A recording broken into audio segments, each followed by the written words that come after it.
Hoje nós vamos dar continuidade à doutrina da predestinação, uma doutrina muito bem conhecida na Escritura e bem definida, todavia muito rejeitada, inclusive talvez seja a mais rejeitada de todas, porque as pessoas não são humildes o suficiente para aceitar e compreender tal doutrina, tal ensinamento. Doutrina do grego didaquê, que significa ensino. Todavia as pessoas não conseguem aceitar esse ensino, essa doutrina tão definida e tão bem clara na Escritura. Um dos maiores exemplos da doutrina da eleição ou predestinação, eleição e predestinação a mesma coisa, é toda a Antiga Aliança, onde o povo de Israel somente foi escolhido para ser salvo, enquanto todos os outros povos não foram escolhidos. E se você ler toda a Antiga Aliança, você vai ver lá que o Criador fala assim: Israel, eu te escolhi. Não por ser o povo mais forte ou o mais numeroso, e sim porque era o menor dos povos. Então, se você não aceita essa doutrina, eleição e predestinação, rasga da tua Bíblia todo o Antigo Testamento, a Antiga Aliança. Rasga fora. Então vamos lá. Você vê em Mateus 22,14, o próprio Messias também falando da eleição. Muitos são os chamados, poucos os escolhidos. Está aqui em Mateus 22,14. Eles se escolheram? Ou são escolhidos? Eles foram escolhidos. Ninguém se auto-escolhe. Então essa doutrina, como eu já deixei muito bem claro nos vídeos passados, sobre a depravação total, você primeiro tem que entender a depravação total para depois entender a predestinação, senão você não vai conseguir entender. O que ensina a Escritura? Ensina que o ser humano é totalmente depravado, ao ponto de não conseguir escolher o Criador. Por isso o Criador tem que escolher o ser humano. Por isso essa mãozona aqui está escolhendo um bonequinho ali, que simboliza a humanidade, e o Criador escolhendo uma pessoa dentre várias. Já começa por aqui. Ninguém escolhe todos. Senão não é escolha. Então você ou está aqui, ou você está aqui. Onde é que você está? Quer saber? Pois vai assistindo todos os meus vídeos dessas séries para você compreender. A depravação total é uma doutrina bíblica. Estamos mortos em delitos e pecados, Efésios 2. Romanos 3,10 vai falar que não há um justo sequer, não há quem entenda, não há quem busque o Criador. Se você não busca o Criador, como é que você faz para ser salvo? Exatamente, você não faz para ser salvo. Ninguém faz para ser salvo.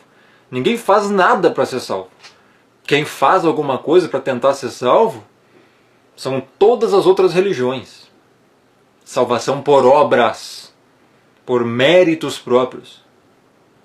O que é o Evangelho? Salvação pela graça. Alguém te escolheu, alguém pagou o preço por você, alguém te perdoou, alguém te salvou.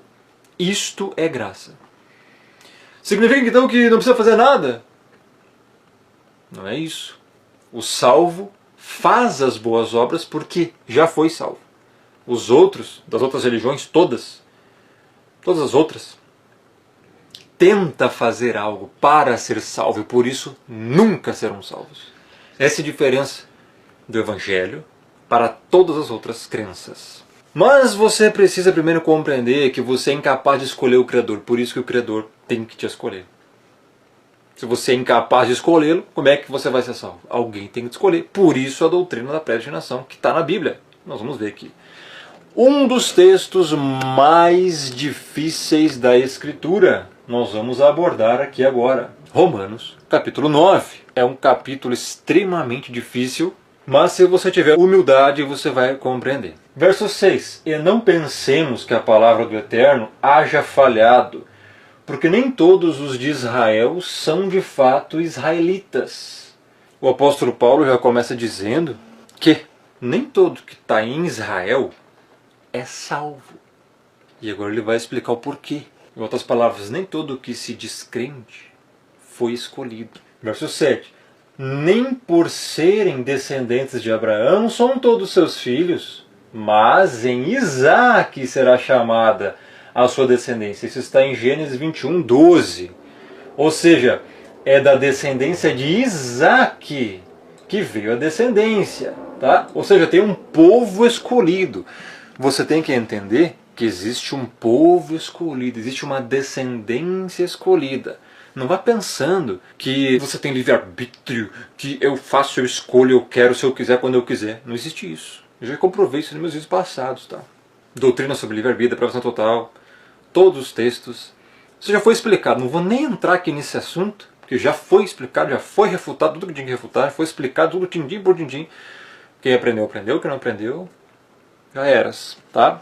Então, verso 8. Isto é, estes filhos do Altíssimo não são propriamente os da carne, mas devem ser considerados como descendência, os filhos da promessa. Como assim? Significa que não é porque você nasceu lá descendente de Abraão que você é escolhido, eleito, salvo, predestinado à salvação. Fisicamente aqui, ó, os filhos não são os propriamente da carne, mas os filhos da promessa. Que promessa é essa agora nós vamos ver? Verso 9. Porque a palavra da promessa é esta: por esse tempo virei e Sara terá um filho. Está lá em Gênesis 18:10. E não ela somente, mas também Rebeca, ao conceber de um só, Isaque, nosso pai. Está lá em Gênesis 25:21, se você quiser conferir. E o que acontece? Tiveram gêmeos. E ainda não eram os gêmeos nascidos. Agora preste atenção, que agora começa a predestinação. Nem tinham praticado o bem ou o mal, para que o propósito do Eterno, ou seja, do Criador, quanto à eleição, prevalecesse não por obras, mas por aquele que chama. E aqui já entra o assunto complexo. Que se você não compreender isso aqui, você não vai compreender a eleição, a predestinação, a doutrina bíblica, o como o Criador age. Você diz que conhece o Criador, mas rejeita isso aqui, então você não conhece o Criador. Olha só, tiveram filhos, gêmeos, não tinham ainda praticado o bem ou o mal. Olha o que o apóstolo Paulo dá ênfase aqui. Você acha que isso aqui é por um acaso? Isso aqui é uma doutrina que faz toda a diferença. Porque quem crê no livre-arbítrio coloca em si os méritos da salvação. Eu escolhi crer, eu decidi crer, eu escolhi o Criador, eu que quis escolher o Altíssimo. Então você vai chegar naquele dia do julgamento. Não, eu te escolhi. Não. Isso é mérito próprio. Isso é salvação por méritos, não existe. É quase como que a pessoa quer tentar ser salva pelas obras, por esforço próprio. A glória da salvação é totalmente do Criador. Por isso que está escrito aqui. Os gêmeos eram gêmeos ainda. Você acha que foi por um acaso que nasceram gêmeos? Inclusive eles escolheram nascer gêmeos. Inclusive eles escolheram nascer. Pois é, tem gente que acredita em livre-arbítrio. Gêmeos nascidos não eram, nem tinham praticado o bem ou o mal. Não tinham feito nada. Por quê? Para que o propósito do Eterno quanto à eleição prevalecesse. Eleição, alguém elege, alguém escolhe. Não por obras, mas por aquele que chama. Quem te chama? A pergunta é: quem te chama para ser salvo? O Criador. Então quem que elege? O Criador. O que é eleição? Alguém escolher. Quando você vai votar aí para presidente, você vai fazer uma eleição. Você está numa eleição, você vai votar, você vai escolher entre um e outro. Você vai escolher um e vai rejeitar o outro. Isso é eleição. Verso 12. Já fora dito a ela: o mais velho será servo do mais moço. Está lá em Gênesis 25:23, se você quiser conferir. Agora que vem coisas mais complexas ainda. Verso 13. Como está escrito: amei Jacó, porém me aborreci de Esaú. Isso aqui tem Malaquias 1:2, se você quiser conferir. E agora eu te pergunto: o Criador ama a todos? O Criador ama a todos? Deus ama a todos, quer que todos sejam salvos. Amei Jacó e aborreci de Esaú. Explica isso. Me diz se ele amou Esaú aqui. Aqui está escrito que amou Esaú? Que amou a todos? Não, ele amou Jacó. Porém, não Esaú. Como é que você explica essa passagem? Bíblia. Só estou falando Bíblia aqui. Mais nada. Bíblia. Tá? Pois é, ele não amou Esaú. Não amou Esaú. E daí o apóstolo Paulo, parece que ele já sabe o que você vai pensar. E ele escreve assim, ó, no verso 14 lá, ó. Que diremos, pois, a injustiça da parte do Criador? Essa aqui é uma pergunta para você. Porque você agora está pensando assim, nossa, não, mas peraí. Então o Criador não amou a todos? Não, mas isso é injusto. Deus é bom, ter que amar todos. Isso é na sua concepção limitada e humanista. O apóstolo Paulo está te perguntando aqui, ó, há injustiça da parte do Criador por um acaso? Você está chamando ele de injusto? Você está chamando o Criador dos céus e da terra, que fez o ser humano, de injusto? Verso 14 ainda, de modo nenhum. Ele não é injusto. Você já vai entender o porquê, ó. Verso 15.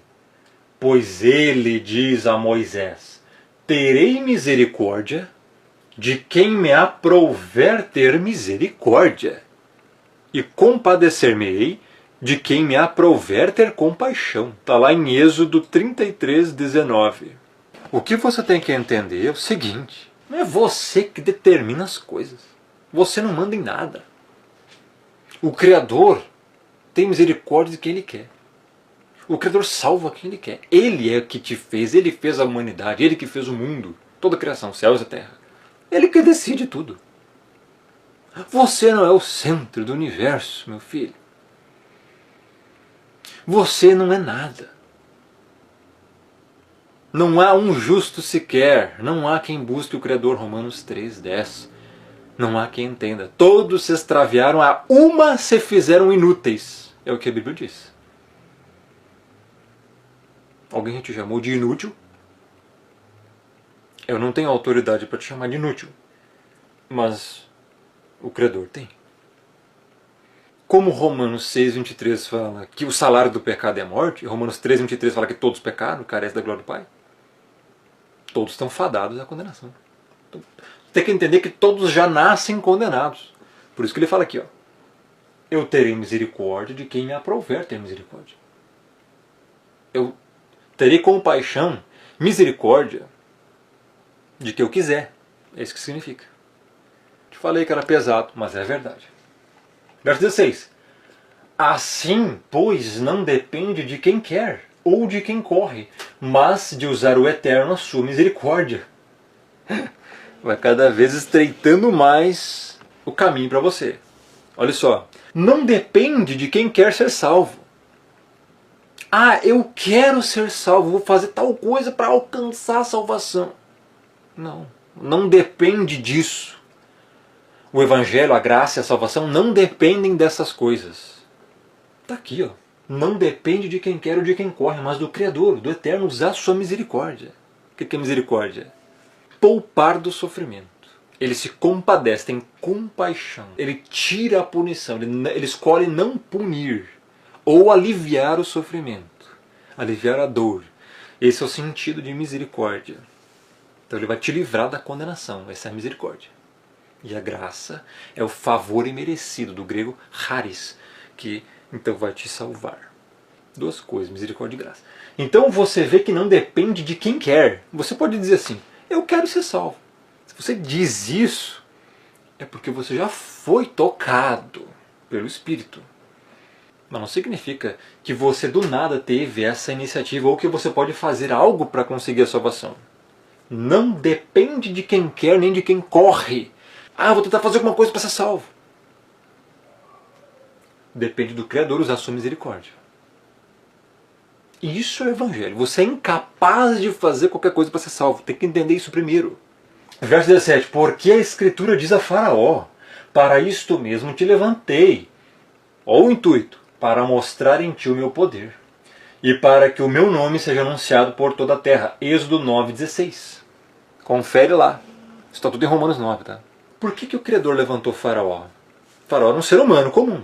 Nem tão comum assim, mas era um ser humano. Era um ser humano, resumindo, ponto final, era um ser humano. Olha só, quem que colocou Faraó lá? No poder máximo daquela época na antiguidade? O próprio Faraó? Egípcios? Não. Para isto mesmo te levantei. O Criador colocou Faraó lá. Para quê? Para mostrar em ti o meu poder. Como assim? Tudo proposital e planejado. O povo de Israel ficou cativo. E o Criador chama Moisés para libertar o povo das garras de Faraó. E mostrou as 10 pragas lá. E Moisés falando, olha, o eu sou me enviou a vós. O Eterno. Com qual intuito o Criador levantou o Faraó? para mostrar em Faraó o poder dele e para que o nome dele seja anunciado por toda a terra. Depois daquilo, o nome do Criador se espalhou. Por causa dos feitos, por causa das pragas que o próprio Criador fez cair no Egito. As pragas do Egito. Está entendendo? Faraó, a Bíblia fala lá que, já vamos entrar aqui, que foi endurecido o coração dele, para ele não libertar o povo, para que as pragas viessem. Então o verso 18, logo tem ele misericórdia de quem quer, e também endurece a quem lhe apraz. E aqui que chega na questão do Faraó. Porque Faraó, a Bíblia diz que ele foi endurecido, o coração de Faraó ficou endurecido, para não soltar o povo de Israel logo nas primeiras pragas, assim chegar até a última, para que tudo aquilo acontecesse, para que então o poder do Criador fosse manifesto à terra, no meio dos povos. Está entendendo? É assim. Então, olha, aqui diz que o Criador também endurece quem lhe apraz, quem ele quiser. Então veja, Romanos 9, Bíblia, só isso. Aí você já deve estar aí pipocando de raiva. E do que o apóstolo Paulo diz para você? Tu, porém, me dirás, de que se queixa ele ainda? Pois quem jamais resistiu à sua vontade? E aí é um assunto bem complexo. A questão de resistir ao Espírito vídeos mais pra frente, não vai ser nesse. Mas o apóstolo Paulo pergunta assim, não, mas como assim? Não, o ser humano está sendo controlado pelo Criador, não pode. Não, isso é injustiça. Isso não, nós temos livre-arbítrio, somos livres totalmente. Ele pergunta aqui para você, ó, quem jamais resistiu à sua vontade? Você consegue resistir à vontade do Criador? Você é mais poderoso então que o Todo-Poderoso? Que lógica é essa, hein? Que lógica é essa? Isso não é concebível nem na mente de uma ameba. Não é possível. Então, esse é o cenário que Romanos 9 vai trazer para nós. Que Romanos 9 é nada mais que um resumo de toda a Escritura, né, basicamente. Não um resumo completo, mas um resumo de alguma coisa. Então você está relutando quanto a essa doutrina. E ele pergunta para você, mas de que se queixa ele ainda? Tipo, significa assim, como assim que ele faz a pessoa se endurecer, mas vai julgar a pessoa? Calma aí, ele pergunta, mas quem jamais resistiu à sua vontade?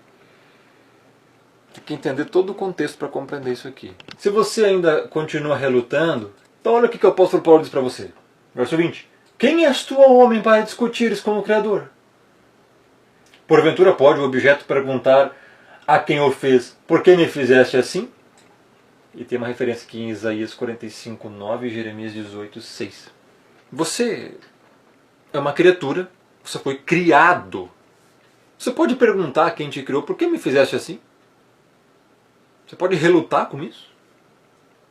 Você escolheu não nascer? Você escolheu a cidade que você nasceria? Escolheu quem seriam seus pais?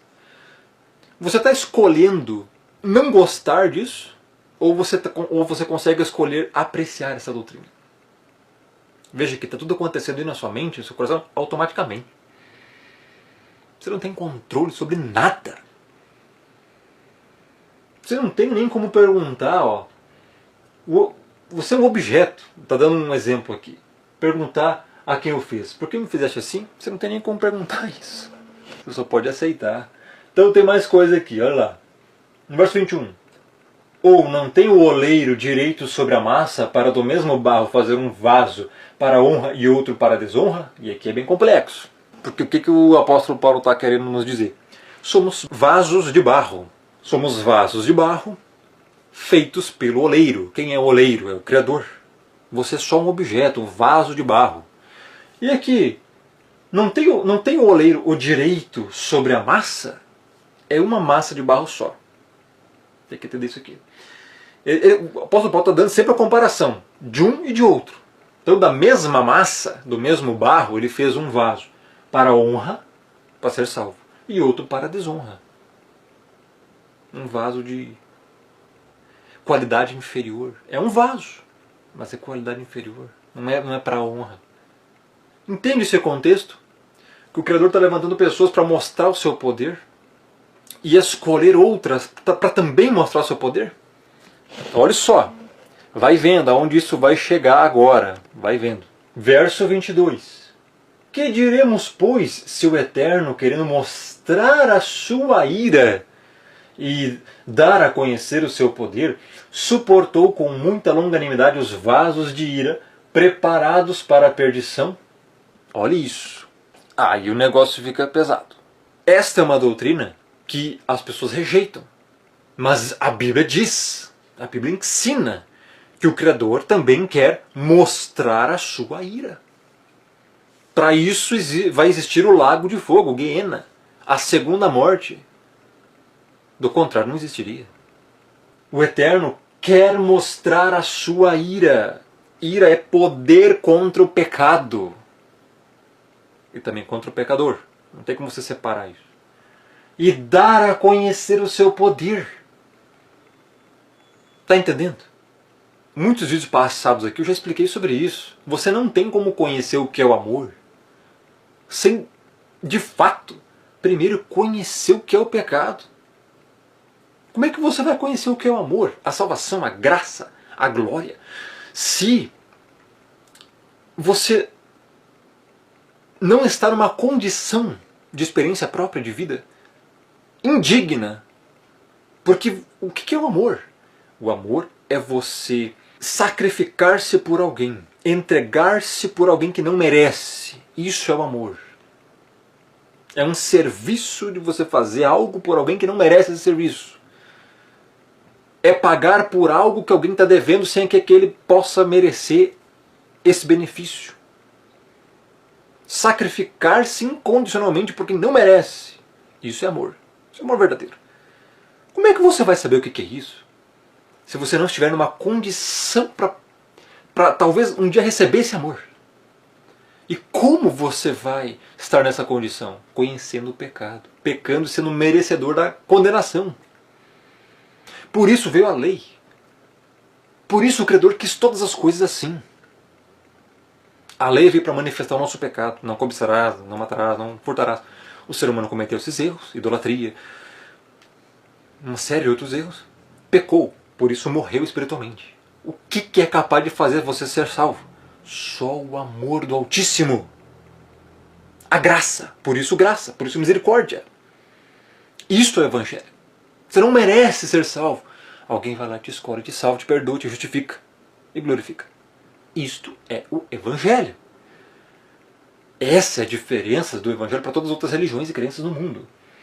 Então, ele quer mostrar o seu poder de todas as formas. Inclusive a sua ira. É um texto que a maioria rejeita. Não, isso aqui da Bíblia vamos apagar, vamos rejeitar isso aqui. Não existe isso. Por que ele vai condenar os ímpios? O Criador vai condenar os ímpios. Quem não for escolhido vai ser condenado. Porque ele quer mostrar o seu poder e a sua ira. O poder contra o pecado, para mostrar que ele é justo. Nós já vamos entrar no assunto lá que quem for condenado, na verdade, não está recebendo injustiça ou maldade. Está recebendo justiça. Porque você pecou. Você é merecedor da condenação. Está entendendo? Então o Criador, quando condena, não é injusto. Ele só está cumprindo a sua justiça. Se ele deixar o pecador impune, cadê a justiça? É justo um juiz terreno que solta um ladrão bandido? Não. Então por que o Criador tem que ser? Não é assim que funcionam as coisas. Então ele continua lá, ó. Suportou com muita longanimidade, ó, outro atributo do Criador, longânimo, os vasos de ira preparados para a perdição. Olha isso. Tem vasos para honra e vasos para desonra. Os vasos de ira são as pessoas não salvas. É quem vai ser condenado. E os vasos de misericórdia, que nós vamos ver daqui a pouco, são os salvos. É quem ele resolveu mostrar sua misericórdia, sua compaixão. Livrar da condenação. Isso é misericórdia. Então ele suportou com muita longanimidade, paciência, os vasos de ira. Só que esses vasos de ira é o quê? Foram preparados para a perdição. Isso é o que a Bíblia diz, cara. Então não adianta as pessoas começarem a me taxar aqui, calvinista, não sei o quê, prega um Deus tirano, prega um diabo, o Rômulo prega o diabo. Bíblia, Rômulo, rasga então da tua Bíblia isso aqui e não se diga crente. preparado para a perdição. O que significa isso? Da mesma massa, ele fez vasos de barro para a honra e para a desonra. E os vasos de ira, que são os mesmos vasos de desonra, foram preparados já para a perdição. Como é que você explica isso aqui se o lago de fogo nem existe ainda? Ninguém foi lançado aí no lago de fogo, porque não houve julgamento ainda para isso. O julgamento vai acontecer depois que o Messias voltar. Já foram preparados para a perdição. Já está escrito aqui, ó, há mais de 2000 anos atrás. Há alguma possibilidade desses vasos de ira que foram preparados para a perdição não serem lançados no lago de fogo? Para você dizer que há uma possibilidade, você tem que dizer que a escritura está errada. Você tem que rasgar da sua Bíblia toda a antiga aliança, todo o Antigo Testamento, de Gênesis a Malaquias. Rasga tudo.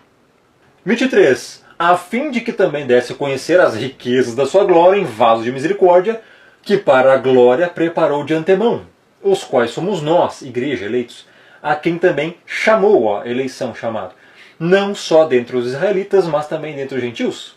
Então você pode notar que o Criador quer mostrar seu poder também para salvar os eleitos, a igreja, os vasos de misericórdia, que preparou também de antemão, ou seja, de antemão. Em Efésios 1, 4 e 5 vai dizer que é antes da fundação do mundo. Ele já escolheu os que foram salvos. Se ele escolheu os que foram salvos antes da fundação do mundo, os que serão condenados também foram rejeitados antes da fundação do mundo. É o que a Escritura diz. Então não só dentre os israelitas, mas também dentre os gentios, ou seja, todos, né, pessoas de todos os povos. É o que o apóstolo Paulo está querendo dizer.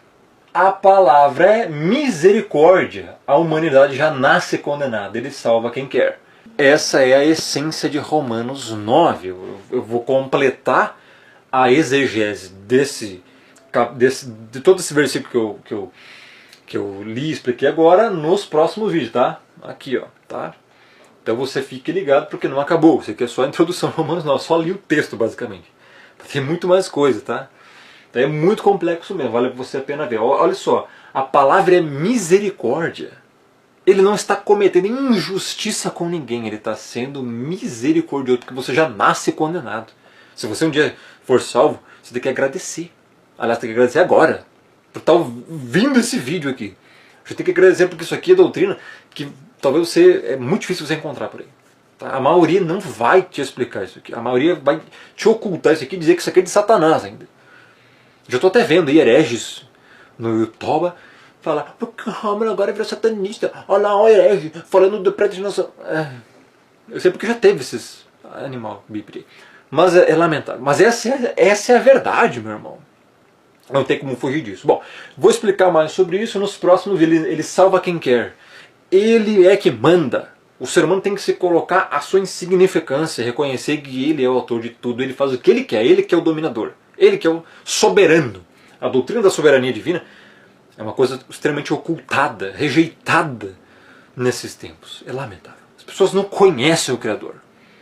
Mas esse é o Criador. Ele faz o que quer. Reconheça isso. Se dobre a Ele. Ele é o autor de tudo. Você deve reconhecer Ele como soberano. Ele faz o que quer. Ele salva quem quer e condena quem quer. É isso que a Escritura diz. Mas enfim, novas explicações nos próximos vídeos. Não perca, tá? Canal do Romulo no YouTube. Grande abraço, fique na paz. Deixa o like, isso ajuda muito, tá? Engajamento e compartilhe com seus amigos. Isso também ajuda. Visite o canal regularmente, porque estou postando esses vídeos aqui, talvez sejam os últimos vídeos do canal, ok? Valeu!